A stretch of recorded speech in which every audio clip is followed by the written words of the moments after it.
रात के 10 बज चुके हैं और मैं हूं आप सभी का अपना शाबिज़ मलिक और हाज़िर हूं आप लोगों के सामने फिर से एक क्राइम की कहानी को लेके, एक क्राइम की घटना को लेके। आज के दिन की कहानी पे चले, लेकिन उससे पहले आप सभी लोगों को, जैसा कि सब लोग जानते हैं कि कल के दिन हमारा वीडियो नहीं आया था, तो उसके लिए मैं आप सभी लोगों से माफ़ी भी चाहता हूँ। अच्छा, जो महीना था वो महीना भी शुरू हो चुका है, लेकिन जो हमारा महीने के शुरू में लाइव आने का रहता है, यानी महीने के अंत में लास्ट तारीख को, तो वो हम लाइव भी नहीं आ पाए, तो उसके लिए भी अगेन मैं आप लोगों से माफ़ी मांगना चाहता हूँ। तो दोस्तों, मैं सोच रहा हूँ कि आज रात 11:30 बजे के आसपास लाइव आया जाए, और उसके लिए आप सभी लोगों को मैं इन्फॉर्म कर दे रहा हूँ। रात 11:30 बजे के आसपास आप लोग इंतज़ार करना, 11:30 बजे के आसपास मैं लाइव आऊँगा। तो जो लोग भी मुझे सुनते हैं, जो लोग मेरा लाइव आने का इंतज़ार करते हैं, वो लोग वेट करिएगा। और दोस्तों, आज की कहानी की बात करें तो दोस्तों, किसी भी क्राइम की कहानी में आप लोग जब कातिल के बारे में इमेजिन करते हैं, आप किसी कातिल की शक्ल को अपने जहन में महसूस करते हैं, तो आप लोग सोचते होंगे कोई व्यक्ति है, कत्ल करता है, कत्ल करने के बाद में अलग अलग तरीके से क्राइम करने के रास्ते खोजता है। उसके बाद में कुछ अनगिनत ऐसी कहानियाँ आती हैं कि जिसके बाद में इंसान को उस दरिंदे के कलेजे पर ऐसा लगता है कि इसका कलेजा कितना बड़ा होगा, क्योंकि इसने इतना ज़्यादा भयावह और इतना ज़्यादा निर्दयी वाला काम किया है। लेकिन दोस्तों, आज की जो कहानी मैं आप लोग को सुनाऊंगा, इस कहानी के अंदर जो चीज़ें, जो मिसालें मिलती हैं, उस तरीके के केसेस शायद पूरी दुनिया के अंदर बहुत कम देखे जाते हैं। तो ये पूरी कहानी जब आप लोग सुनेंगे तो इसमें आप लोग को कुछ ऐसे ट्विस्ट एंड कुछ ऐसे टर्न्स देखने को मिलेंगे जिसके बाद में आप लोग भी अपने कानों पर यकीन नहीं करेंगे। तो जो लोग चैनल पर पहली बार आएँ वो लोग चैनल को सपोर्ट करें, अपना प्यार दिखाएं, चैनल को सब्सक्राइब कर लें। आने वाले दिनों में आप लोग को इस चैनल के माध्यम से और भी बेहतरीन क्राइम डॉक्यूमेंट्रीज मिलती रहेंगी। तो चलते हैं दोस्तों, अब सीधा सीधा इस कहानी का रुख करते हैं। बात करूं अगर मैं आज की इस कहानी की, तो आज की इस कहानी की शुरुआत होती है उत्तर प्रदेश से, और इसी उत्तर प्रदेश के अंदर एक ज़िला लगता है मुजफ्फरनगर ज़िला। मुजफ्फरनगर ज़िला अपने आप में एक ऐसा ज़िला है जो काफ़ी ज़्यादा फेमस, काफ़ी ज़्यादा एक नाम वाला, काफ़ी ज़्यादा चर्चाओं वाला ज़िला है। अक्सर इस ज़िले से सरकारें तक बदल जाती हैं।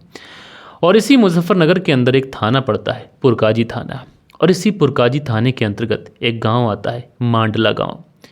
ये जो मांडला गांव है, इस मांडला गांव के अंदर एक परिवार रहा करता है। इस परिवार में एक व्यक्ति है जिसका नाम है सागर अली। इसकी पत्नी है और इसके 3 बच्चे। अब सागर अली के ज़िम्मे उसकी पत्नी और उसके 3 बच्चों की परवरिश करना था, इसलिए सागर अली जो गांव-गांव जाकर साइकिल से फेरी लगाकर कुछ कपड़ा, कुछ ऐसे सामान बेचा करता था, जिसकी वजह से सागर अली का जो परिवार था वो चला करता था। अच्छा, सागर अली जो था वो गांव-गांव जाता, फेरी लगाता, फेरी लगा कर आता, वापस में जो पैसे कमाई करता उसके पैसे अपनी पत्नी के हाथ पर रख देता। इसी तरीके से परिवार चलता। अच्छा, सागर अली को पैसों का कुछ ऐसा लालच आ चुका था कि ये सुबह अंधेरे ही अपने काम पर निकल जाता, देर रात तक घर लौट के आता, उसके बाद खाना खाता, उसके पास सो जाता। अगले दिन सुबह फिर उठता, सुबह जल्दी ही तड़के सुबह उठकर फिर से ये फेरी को चला जाता, फिर शाम को आता, खाना खाता, सो जाता। इसी तरीके से ज़िंदगी चल रही थी। अच्छा, परिवार को भी ठीक ठाक पैसे मिल रहे थे, पत्नी को पैसे मिल रहे थे, बच्चों की अच्छी परवरिश हो रही थी, तो ऐसे में किसी को कोई प्रॉब्लम भी नहीं थी। जो पूरा परिवार था एक तरीके से सहकुशल अपनी ज़िंदगी बिता रहा था। दोस्तों, धीरे धीरे ऐसे ही वक्त गुजरता रहता है और उसके बाद में एक तारीख आ जाती है, 6 जून साल 2023। और इसी 6 जून साल 2023 को जो सागर अली था वो अहले सुबह उठता है। सुबह उठने के बाद में अपनी साइकिल पर अपने कपड़े की गठरी सेट करता है और उसके बाद में अपनी पत्नी से कहता है कि आज कई गांव जाना है, हो सकता है कि आने में उसे लेट हो जाए। उसके बाद में सागर अली जो था सुबह का जो थोड़ा बहुत नाश्ता था वो करता है और उसके बाद में वो कपड़ा बेचने के लिए निकल जाता है। इधर सागर अली की जो पत्नी थी आसिया, वो अपने कामकाज में लग जाती है, बच्चों को उठाती है, उन्हें नाश्ता कराती है, उसके बाद में घर के कुछ और काम करती है, दोपहर का खाना बनाती है, खाना बनाने के बाद में फिर बच्चों को खिलाती है। परिवार अपने अपने कामों में लगा हुआ था। शाम का वक्त हो जाता है। अब जैसे ही शाम का वक्त होने वाला होता है तो आसिया को ये फिक्र भी होती है कि उसका पति सागर अली आने वाला होगा, इसलिए चूंकि थका हारा आता है तो खाना बना चाहिए, इसलिए आसिया भी बहुत तेज़ी के साथ में झटपट खाना बनाती है। खाना बनाने के बाद में सारा तैयार कर लेती है, उसके बाद में सोचती है कि आटा गूंथ कर रख लेती है, सोचती है कि पति सागर अली आएगा, उसके बाद में गरम गरम रोटी डाल के दूंगी उन्हें और दोनों साथ में बैठकर खाएंगे। ऐसे ही समय गुजरता रहता है, आसिया इंतज़ार करती रहती है, लेकिन रात के तकरीबन 9 बज जाते हैं। अमूमन 9 बजे तक सागर अली घर आ जाया करता था, लेकिन आज 9 बजे भी सागर अली का कहीं पर भी कुछ भी पता नहीं था और सागर अली अपने घर लौट कर नहीं आया था। अब रात के 9 बजे तक भी जब सागर लौट कर नहीं आता है तो कहीं ना कहीं आसिया की जो परेशानी थी अब ये बहुत ज़्यादा बढ़ने लगी थी, इसलिए आसिया सबसे पहले अपने पति सागर का मोबाइल नंबर ट्राई करती है। आसिया जब सागर का मोबाइल नंबर ट्राई करती है तो जो मोबाइल नंबर था ये मोबाइल नंबर स्विच ऑफ बताता है। अब जैसे ही मोबाइल नंबर स्विच ऑफ बताता है है। आसिया के दिल की धड़कन बढ़ती है। इसलिए आसिया अपने पति सागर को ढूंढने के लिए निकलती है, लेकिन ढूंढने जाए तो जाए कहाँ। तो इसलिए आसिया जो उसके पति सागर के कुछ दोस्त थे उन दोस्तों के पास पहुंचती है, उन सबसे पूछताछ करती है, क्योंकि आसिया को लगता है हो सकता है कि वो फेरी कर जल्दी आ गए हों, किसी दोस्त के पास बैठे हों। या फिर आसिया इसलिए भी दोस्तों से पूछती है, हो सकता है कि किसी का उनसे कोई कांटेक्ट हुआ हो, उनको बताया हो कि कहाँ है और कब तक घर लौट के आएंगे। लेकिन आसिया जितने भी दोस्तों के पास जाती है वहाँ से उसके पति सागर के बारे में कोई भी अपडेट नहीं मिलती है। आसिया परेशान होती है, मोबाइल नंबर लग नहीं रहा था। धीरे धीरे वक्त गुजरता चला जाता है। रात के तकरीबन 12 बजे के आसपास का समय हो जाता है और जब 12 बजे भी सागर अली लौट कर नहीं आता है तो कहीं ना कहीं आसिया का जो मन था ये बहुत ज़्यादा भारी पड़ जाता है। अब रात के 12 बजे के आसपास आसिया को ये समझ नहीं आ रहा था कि आखिरकार वो किससे मदद मांगे, कहाँ जाए और अपने पति को कहाँ ढूंढे। रात का समय, परिवार में जो बच्चे थे उनका भी रो रो कर बुरा हाल था कि पापा अभी तक नहीं आए। उधर आसिया भी बहुत ज़्यादा परेशान थी। जैसे तैसे कर आसिया अपनी रात काटती है, इंतज़ार करती रहती है कि कहीं से सागर आ जाए, लेकिन सागर कहीं से भी वापस नहीं आता है। सुबह उठते ही आसिया अपने तमाम रिश्तेदारों को कॉल करती है। रिश्तेदारों को कॉल करने के बाद में कहती है कि उसके पति जो सागर हैं ये फेरी करने के लिए गए हुए थे लेकिन लौट कर नहीं आए। बच्चों का रो रो कर बुरा हाल है, मैं भी बहुत ज़्यादा परेशान हूँ, समझ नहीं आ रहा है कि क्या करूँ। अब जैसे ही ये बात तमाम रिश्तेदारों को पता चलती है, रिश्तेदार पहुंचते हैं। उसके बाद में सागर को ढूंढते हैं। तमाम दोस्तों से, तमाम मोहल्ले वालों से भी पूछताछ की जाती है।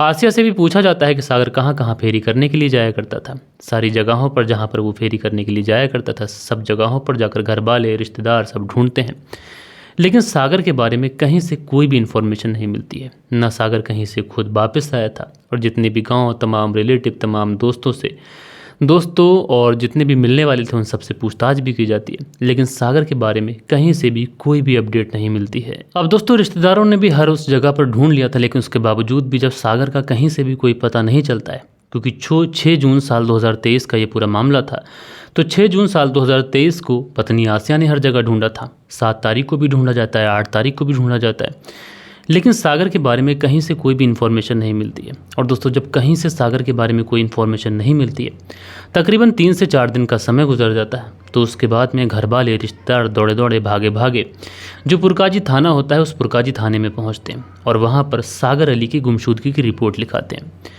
जो रिश्तेदार होते हैं वो बताते हैं कि सागर अली अपने 3 बच्चों के ऊपर अकेला है और उसकी पत्नी भी है, तो बच्चों का भरण पोषण सागर अली की कमाई से ही चलता है। और अचानक से सागर अली कहाँ चल गया है, किसी को भी सागर अली के बारे में कुछ नहीं पता है। हमने हर जगह पर ढूंढ लिया है, रिश्तेदारों में पता कर लिया है, सागर अली का जो मोबाइल है उसको भी लगाया, लेकिन मोबाइल नंबर भी स्विच ऑफ जा रहा है। तो ऐसे में बड़ा प्रॉब्लम हो गई साहब।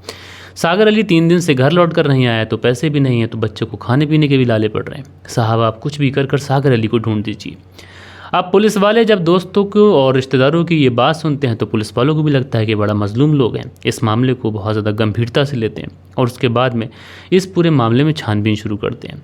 तो सबसे पहले पुलिस वाले जो थे वो सागर अली की पत्नी आसिया से पूछताछ करते हैं। आसिया से पूछा जाता है कि सागर अली कहाँ गए थे, कब गए थे और जब वो जाते हैं तो अपने साथ क्या क्या कुछ लेके जाते हैं। तो जो आसिया है वो बताती है कि 6 जून साल 2023 को सुबह का नाश्ता करके वो निकले थे, लेकिन आमतौर पे वो अपनी साइकिल और कपड़े का गट्ठर लेके जाते थे। लेकिन आज जब वो घर से बाहर गए थे तो साइकिल और कपड़ों का गट्ठर नहीं लेके गए थे, बल्कि अपने साथ में वो महज कुछ सामान लेकर गए थे और उन्होंने कहा था कि उन्हें कपड़ा खरीदने भी जाना है, वापस से आते हुए सामान बेच दूंगा। साहब उसके बाद से हमें कुछ नहीं पता। लिहाजा पुलिस वाले जो उस पूरे केस को देख रहे थे, जो पुलिस ऑफिसर थे, उनको ये लगता है कि सागर अली की जो पत्नी है वो बता रही है कि वो आज साइकिल और कपड़ों का गट्ठर लेकर नहीं गए। यानी बड़ा अजीब मामला है कि आज ही के दिन वो साइकिल और कपड़ों का गट्ठर लेकर नहीं गए और आज ही के दिन गायब हो गए। तो कहीं ऐसा तो नहीं कि सागर अली कहीं पर चले गए हों। शुरुआत में तो पुलिस को यही लग रहा था कि हो सकता है कि सागर अली का किसी के साथ में कोई अफेयर हो और उसके बाद में सागर अली उसको लेकर फरार हो गया हो। फिर दूसरे एंगल पर पुलिस छानबीन करती है तो पुलिस को ये भी लगता है कि सागर अली हो सकता है कि अपनी पत्नी से गुप छुप कर किसी को पैसे वगैरह देने के लिए गया हो, उधार का मामला हो, वहाँ पर उससे कुछ कहा सुनी हो गई हो और वहीं पर उसके साथ में कुछ न कुछ अनहोनी हो गई हो। तमाम मामलों में पुलिस इस पूरे केस में छानबीन कर रही थी। अब पुलिस वाले अपनी छानबीन का दायरा बढ़ाते हैं, हर उस जगह पर जाकर देखते हैं जहाँ पर सागर अली जा सकता था। जिन गाँवों में सागर अली अक्सर फेरी करने के लिए जाता था उन सारी ही जगहों की पुलिस धूल फांकती है। लेकिन दोस्तों पुलिस की किस्मत कहें या फिर कुछ और, पुलिस को इस पूरे केस के अंदर 2 से 3 दिन का समय गुजर जाता है, लेकिन अभी तक पुलिस को कुछ भी हाथ नहीं लगा था। यानी 9 जून साल 2023 को ये पूरा मामला पुलिस के पास पहुंचा था। 9 जून गुजर जाती है, 10 जून गुजर जाती है, 11, 12, 13, इसी तरीके से 13 जून तक का समय गुजर जाता है। लेकिन दोस्तों पुलिस के पास में ना तो कोई सबूत पुलिस को हाथ लगा था, ना पुलिस के पास में कुछ ऐसा कहीं से कोई क्लू हत्ते लगा था जिससे पुलिस इस पूरे केस का खुलासा कर सके।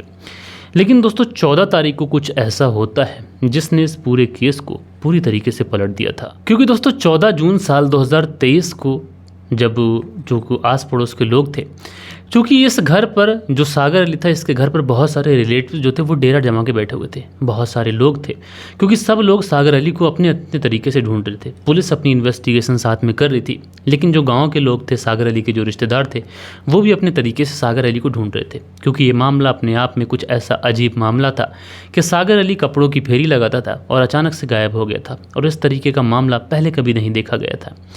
इसलिए 14 जून को सागर अली का जो एक पड़ोसी होता है वो सागर अली की पत्नी आसिया को देखता है। रात के तकरीबन 11 से 12 बजे के आसपास का समय हो जाता है। अमूमन इस टाइम पर गांव के अंदर सभी लोग सो जाते हैं। सागर अली का पड़ोसी देखता है कि जो आसिया है उसके हाथ में तसला है और कुछ और सामान है, वो आधी रात में कहीं पर जा रही है। इसलिए सागर अली का जो पड़ोसी था वो उसका पीछा करता है। सागर अली का जो पड़ोसी था जब वो आसिया का पीछा करता है तो थोड़ी ही दूर जाने के बाद में उस पड़ोसी की आंखें फटी की फटी रह जाती हैं। दरअसल जो आसिया थी एक 24 साल के लड़के के साथ में आपत्तिजनक हालत में थी। सागर अली का जो पड़ोसी था वो दबे पांव पीछे लौटता है।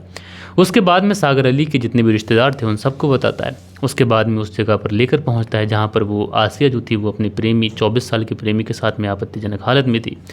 अब जैसे ही ये सारे लोग आसिया को उस 24 साल के लड़के के साथ में आपत्तिजनक हालत में देखते हैं, सबका जो गुस्सा होता है ये साथ में आसमान पर पहुंच जाता है, और सबका गुस्सा कुछ इस तरीके से फूटता है कि वो इन दोनों को पकड़ लेते हैं। उसके बाद में आसिया की बहुत जमकर पिटाई कर देते हैं। कुछ लोग तो आसिया को ताने भी दे रहे थे कि तुम्हारा पति अभी 4 दिन पहले महज गायब हुआ है और तुम इस लड़के के साथ में गुलछर्रे उड़ा रही हो।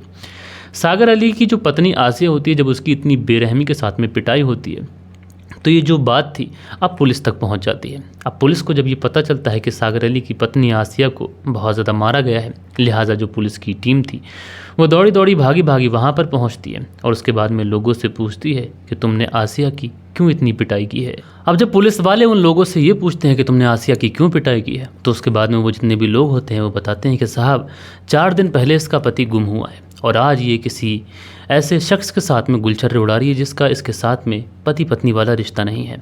अब जैसे ही ये लोग पुलिस को ये बातें बताते हैं तो इन लोगों के लिए ये बात नॉर्मल थी, लेकिन पुलिस वाले इस पूरे मामले को सुलझाने के लिए ये जो मामला इंसिडेंट हुआ था इसको ही अपना हथियार बनाते हैं। और पुलिस वालों को लगता है कि हो ना हो सागर अली अगर गायब हुआ है तो सागर अली के गायब होने के पीछे अगर किसी का हाथ हो सकता है तो आसिया का हाथ हो सकता है या फिर इस नए लड़के का भी हाथ हो सकता है। लिहाजा पुलिस वाले इसी एंगल पर छानबीन को आगे बढ़ाते हुए सागर अली की पत्नी आसिया और उस लड़के को उठा लेते हैं। उठाने के बाद में इन दोनों को पुलिस थाने लेकर पहुंचते हैं। उसके बाद में इन दोनों को फ्रंट सीट पर बैठाया जाता है और उसके बाद में इन दोनों से पूछताछ की जाती है। शुरुआत में ये पुलिस को इधर उधर की बातें बताते हैं, लेकिन जैसे ही पुलिस इनके ऊपर सख्ती दिखाती है तो ये दोनों एक छोटे बच्चे की तरह, तोते की तरह बोलने लग जाते हैं बिना कुछ छुपाए। और ये जो कहानी सुनाते हैं वो कहानी कुछ इस प्रकार थी। दरअसल आसिया के साथ में जो लड़का था उस लड़के का नाम सोहेल था, और जो सोहेल था ये सागर अली के पिता की दूसरी वाली बीबी से जो लड़का था उसका नाम सोहेल था, यानी वो सागर अली का सौतेला भाई था। सागर अली के जो अब्बू जान थे उन्होंने 2 शादियां की थी। बड़ी वाली पत्नी से यानी पहले वाली पत्नी से सागर अली था, और जो दूसरी वाली शादी उन्होंने की थी उससे सोहेल था। सागर अली चूँकि पढ़ा लिखा था नहीं, उसने अपनी ज़िंदगी बहुत बाद में स्टार्ट की थी, तो शादी के बाद में ये कपड़े वगैरह की फेरी कर कर अपना जीवन यापन करता था। लेकिन जो सोहेल था ये काफ़ी ज़्यादा चालाक, काफ़ी ज़्यादा क्लेवर किस्म का लड़का था। इसने अपनी ज़िंदगी की बहुत जल्दी शुरुआत कर दी थी। पहले मुंबई रहा, उसके बाद में रुड़की रहा, अलग अलग जगहों पर रहा, अपना काम सीखा, वेल्डिंग का काम सीखा। उसके बाद में इसका पासपोर्ट और वीज़ा बनता है और उसके बाद में ये सऊदी अरब निकल जाता है।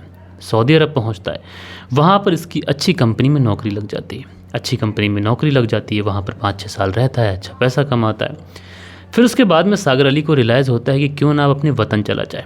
उसके बाद में ये साल 2020 में इंडिया वापस आ जाता है।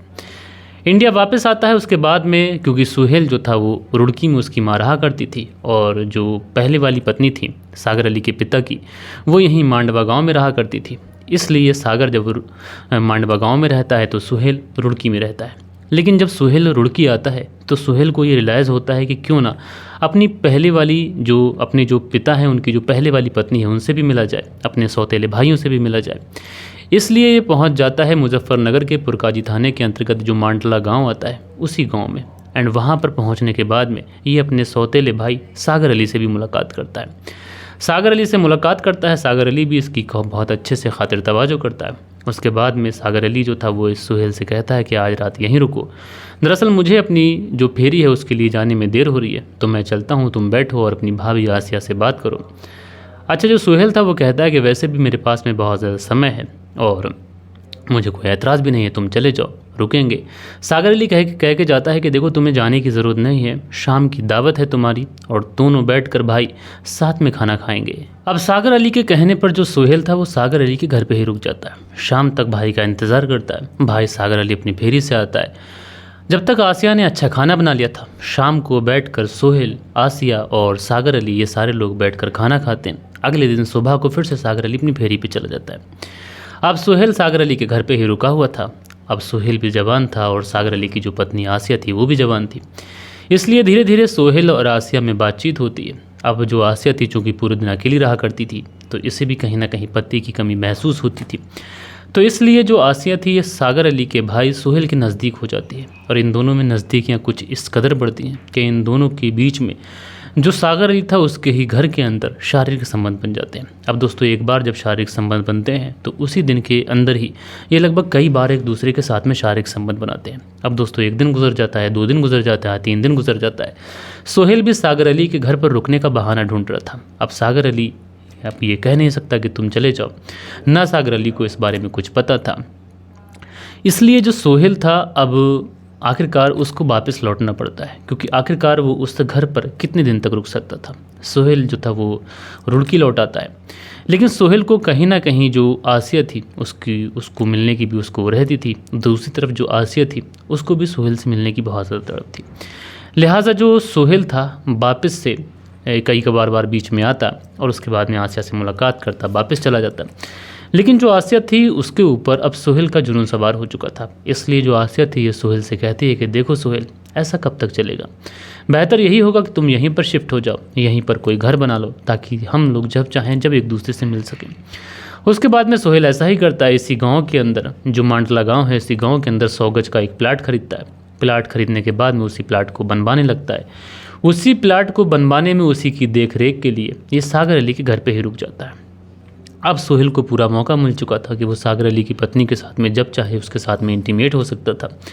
एक दिन जो सागर अली होता है ये दोपहर में ही अपनी फेरी से लौट आता है, लेकिन जैसे ही ये फेरी से लौट कर आता है घर के अंदर घुसता है। घर के अंदर का जो दृश्य होता है उसे डरा देता है। दरअसल सागर अली की जो पत्नी आसिया थी वो उसके ही सगे भाई या सौतेले भाई कहें या फिर छोटा भाई कहें, उसी के साथ में आपत्तिजनक हालत में। अब सागर अली के सामने एक तरीके से ऐसा मामला हो चुका था कि एक तरफ भाई है और एक तरफ पत्नी। अब सागर अली किससे क्या कहे, इसलिए सागर अली थोड़ा सा कूल डाउन होता है।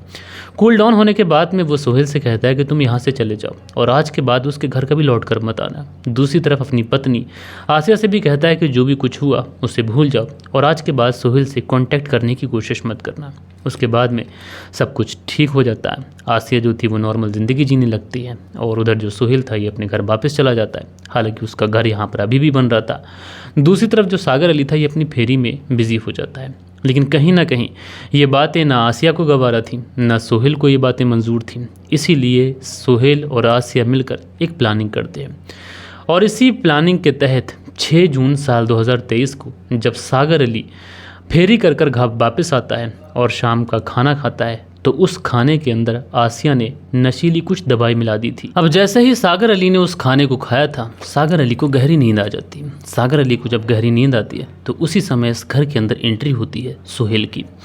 सुहेल और आसिया मिलकर पहले सागर अली की हत्या करते हैं। हत्या करने के बाद में अब उसकी डेड बॉडी का क्या करें, कहाँ ठिकाने लगाएं, इसलिए उसकी डेड बॉडी को घर के ही अंदर बने सेप्टिक टैंक के अंदर डाल देते हैं। उसके बाद में सारी ही चीज़ें बहुत ओके तरीके से घर के अंदर सारी चीज़ें एक्यूरेट कर देते हैं और उसके बाद में बारी थी ढिंढोरा पीटने की। अब जो आसिया थी ये ढिंढोरा पीटना शुरू कर देती है। पहले लोगों को बुलाती है कि उसके पति सुबह गए हुए थे फेरी के लिए लेकिन लौट कर नहीं आए हैं। फ़ोन लगाती है, फ़ोन स्विच ऑफ कर कहीं फेंक देती है। लेकिन इसी तरीके से लगातार रिश्तेदारों को, पुलिस को, हर किसी को जो पत्नी आसिया थी वो गुमराह करने की कोशिश करती है। उसके बाद में जब इस सेप्टिक टैंक से बहुत ज़्यादा बदबू आने लगती है तो उसके बाद में जो ये आसिया थी उस सेप्टिक टैंक के ऊपर अगरबत्ती लगा देती है, क्योंकि इन लोगों को लग रहा था कि मोहल्ले पड़ोस के अंदर अगर बदबू फैलेगी तो पकड़े जाएंगे। अब जब अगरबत्ती को सुलगते हुए सेप्टिक टैंक पर पड़ोसी देखते हैं तो वो पूछते भी हैं कि ये तुम क्या कर रही हो। तो आसिया बताती है कि वो एक बाबा के पास में गई हुई थी और बाबा ने एक सिद्धि बताई है कि अगर तुम अपने घर के सेप्टिक टैंक के ऊपर अगरबत्ती सुलगाओगे तो तुम्हारे पति सागर अली का पता चल जाएगा। अब पड़ोसी बेचारे क्या करें, उनको तो लग रहा था कि एक महिला है जो अपने पति से इतना ज़्यादा प्यार करती है कि वो किसी भी तरीके से अपने पति को वापस पाना चाहती है, इसलिए पड़ोसी तो कुछ कहते नहीं हैं। अब पड़ोसी जब चले जाते हैं तो उसी समय जो आसिया थी तुरंत सोहेल को बुलाती है और कहती है कि पड़ोसियों को तो किसी तरीके से समझा बुझा कर भेज दिया, लेकिन अगर पुलिस आएगी तो उसको हम लोग कन्विंस नहीं कर पाएंगे, इसलिए बेहतर यही हुआ कि इस डेड बॉडी को हम लोग कहीं और ठिकाने लगा दें। अब 2 दिन की पुरानी डेड बॉडी हो चुकी थी, जून का मामला था, गर्मी इतनी ज़्यादा होती है कि डेड बॉडी ऑलमोस्ट सड़ चुकी थी। आप अंदाज़ा लगाइए कि फिर रात के समय ये दोनों उस सेप्टिक टैंक के अंदर उतरते हैं। उतरने के बाद में उस डेड बॉडी को, सड़ी हुई डेड बॉडी को बाहर निकालते हैं, पॉलीथीन में पैक करते हैं और जो सोहेल का अंडर कंस्ट्रक्शन घर था उसी घर के अंदर गड्ढा खोदकर वहीं पर दफना देते हैं। लेकिन ये लोग गड्ढा खोद कर उसे दफनाया था, उस पर पूरी तरीके से मिट्टी डाल नहीं पाए थे, इसलिए रात को जाते थे और थोड़ी थोड़ी मिट्टी डाल देते और इसी दौरान पड़ोसियों ने सोहेल को और आसिया को देख लिया था। उसके बाद इन दोनों की पिटाई हुई और उसके बाद मामला पुलिस में पहुंचा और ये पूरा मामला खुल गया। आप इस बात से अंदाज़ा लगाइए कि जो महिला थी आसिया और ये जो सोहेल था ये कितने ज़्यादा ज़हीन दिमागी थे कि पहले तो उन्होंने कत्ल किया, कत्ल करने के बाद में बॉडी को सेप्टिक टैंक के अंदर डाल दिया, उसके बाद में रिश्तेदारों को, पुलिस को गुमराह किया। उसके बाद में जब डेड बॉडी सड़ने लगी तो उस पर सेप्टिक टैंक पर अगरबत्तियाँ सुलग गई इस आसिया ने। उसके बाद में जब इनको लगता है कि यहाँ से भी पकड़े जा सकते हैं तो उस सड़ी हुई डेड बॉडी को ये वापस से निकालते हैं और सोहेल के घर में गड्ढा खोद कर दफना देते हैं। फिर रात के समय थोड़ी थोड़ी मिट्टी डाल कर आते हैं। लेकिन इनका ये जो प्लान था वो प्लान ज़्यादा काम करा नहीं। दोस्तों, क्राइम में भले ही इंसान कितनी ही ज़्यादा सतर्क होकर प्लानिंग कर ले, आखिरकार उसका जो भेद होता है वो खुलता ज़रूर है। बहरहाल दोस्तों, आप लोगों ने देखा कि एक ऐसी महिला जिसका इतना बड़ा जिगरा था कि वो इस तरीके का काम कर रही थी। आप लोग इस पूरी कहानी के बारे में क्या सोचते हैं कमेंट्स करके बताइएगा। बाकी कल के दिन आप लोग के कुछ प्यारे प्यारे कमेंट्स थे, अब वक्त होता है कि आप लोग के कमेंट्स पढ़ लिए जाएं। सो दोस्तों, कल के दिन जो आप लोग के प्यारे प्यारे कमेंट्स थे उसमें धीरज सिंह लिखते हैं, जय श्री राम भैया जी, आज की स्टोरी बहुत अच्छी थी, ऐसे ही स्टोरी लाइक करिए, भगवान हमेशा आपको जल्द तरक्की प्रदान करे, जय श्री राम। तो धीरज सिंह जी मेरे भाई, आपका बहुत बहुत शुक्रगुजार हूँ इस तरीके से प्यार दिखाने के लिए। देव कुमार जी लिखते हैं, आज मैं आपकी स्टोरी में लाइव हूँ, तो देव कुमार जी शुक्रिया आपका। श्रेयस शर्मा है लिखते हैं, मलिक भाई आपकी कहानियाँ समाज को जागरूक करती हैं, तो श्रेयस शर्मा जी मेरे भाई शुक्रिया आपका। जावेद अंसारी हैं लिखते हैं, बहुत अच्छी कहानी सुनाई आपने, आप कामयाब रहो हमेशा, तो जावेद अंसारी जी मेरे भाई बहुत बहुत शुक्रिया। पीके शर्मा हैं लिखते हैं, वेरी नाइस स्टोरी, तो पीके शर्मा जी शुक्रिया आपका। मोहम्मद रियाद हैं लिखते हैं, nice story sir, 2 days missing your story because you my cell phone problem, today is good, thank you. तो मोहम्मद रियाज जी शुक्रिया आपका कि आपका फ़ोन भी ठीक हो गया और आप कहानी सुन पा रहे हैं। एक खान है लिखते हैं, बहुत बढ़िया अंदाज़ है आपका कहानी सुनाने का भाई, तो एक खान जी मेरे भाई शुक्रिया आपका। उसके बाद में अगला जो कमेंट्स है ये शंशी करके आईडी लिखते हैं, हर हर महादेव, तो भैया बहुत बहुत शुक्रिया आपका। मोहम्मद जोरेज़ हैं जो लाइक करते हैं, हार्ट बनाते हैं, बहुत शुक्रिया। मंसूरी भाईजान लिखते हैं, आज की कहानी थोड़ा हटके है, काफ़ी अच्छा लगा, तो मंसूरी भाईजान जी शुक्रिया आपका। देव कुमार जी लिखते हैं, मैं इंतज़ार कर रहा हूं भाई, आप लाइव आओगे। साबिज भाई और आपकी फैमिली ठीक है, आपकी बिटिया रानी बहुत सारा प्यार। तो देव कुमार जी इस तरीके से फैमिली को और बेटी को प्यार देने के लिए आपका शुक्रिया। मंसूरी भाईजान हार्ट बनाते हैं, शुक्रिया। उसके बाद में अगला जो कमेंट्स है ये तेज बहादुर सहानी है लिखते हैं, good story from Seelampur Deoria से सुनते हैं, शुक्रिया आपका। साजिददार हार्ट बनाते हैं, शुक्रिया। स्माइलिंग व्यूवर लिखते हैं, अस्सलाम वालेकुम भाईजान, कैसे हो आप, बिग फैन भाईजान, love you bro, all the best. तो स्माइलिंग व्यूवर जी मेरे भाई शुक्रिया आपका। छोटा बच्चा है लिखते हैं, कैसे हैं सर आप, तो भाई मैं ठीक हूँ, आप बताएं कैसे हैं। मंसूरी भाईजान लाइक करते हैं, शुक्रिया। उसके बाद में खूबूब अंसारी हैं लिखते हैं, अस्सलाम वालेकुम भाई कैसे हो, ये मेरा पहला कमेंट से, देखता हूँ कल मेरा नाम बोलोगे या नहीं। तो खुबाब अंसारी जी बहुत बहुत शुक्रिया कि आप पहली बार हमारे चैनल पे आए, आपने अपना प्यारा सा कमेंट्स किया। सुनत्यागी लिखते हैं, नमस्कार मलिक भाई साहब, रीनू सुनत्यागी शाहनवाज शहर से, तो आप दोनों पति पत्नी का बेहद शुक्रिया। ये चौधरी हैं लिखते हैं, लगे रहो भाई, तो ये चौधरी जी शुक्रिया आपका। मंसूरी भाईजान लिखते हैं, भैया जी कभी कभी कुछ जासूसी की कहानी सुनाने का प्रयास किया करें तो अच्छा होगा। तो जासूसी की कहानी आज मैंने जो आपको स्टोरी सुनाई है, इसमें आप पुलिस की इन्वेस्टिगेशन को भी एक जासूसी की कहानी की तरह ही देख सकते हैं, किस तरीके से इस केस को पुलिस ने इन्वेस्टिगेट कर सुलझाया। नसीर अहमद लिखते हैं, अस्सलाम वालेकुम शाबिज भाई कैसे हैं आप, तो नसीर अहमद जी शुक्रिया आपका। लाइव फैक्ट हैं लिखते हैं, इंसान की शक्ल में आज भी ऐसे बहुत सारे लोग हैं जो करतूत शैतान में है, मुंह फेर लेता होगा, दिल में जो बैठ जाता है वो गलत को गलत नहीं समझता, कत्ल करते वक्त ये सोचता होगा कि पैरों के नीचे चींटी आ गई, अच्छे लोगों को चींटी को भी नहीं मारते। बहुत अच्छी बात कही लाइव फैक्ट जी, आपका शुक्रिया। एक खान है लिखते हैं इंसान के भेष में शैतान था ये। शुक्रिया आपका। तनवी जी हैं लिखती हैं अस्सलाम वालेकुम भाई, आप मुझे भूल चुके होगे। नहीं तनवी जी, आप मुझे पूरी अच्छी तरीके से याद हैं। शुक्रिया आपका कि आप आएँ। सो दोस्तों, ये कुछ प्यारे प्यारे कमेंट्स थे जो कल के दिन आप लोगों ने किए थे। आशा करता हूँ कि आज की जो कहानी है ये आप लोगों को ज़रूर से ज़रूर पसंद आई होगी। कहानी पसंद आई हो तो एक लाइक करिएगा, दोस्तों और मित्रों के साथ में ज़रूर से ज़रूर शेयर करिएगा। बाकी दोस्तों, मिलते हैं कल के दिन किसी और स्टोरी के साथ में। जब तक के लिए अपना ख्याल रखें, देश का ख्याल रखें, परिवार के रिश्तों की अहमियत को समझें। जय हिंद, जय भारत।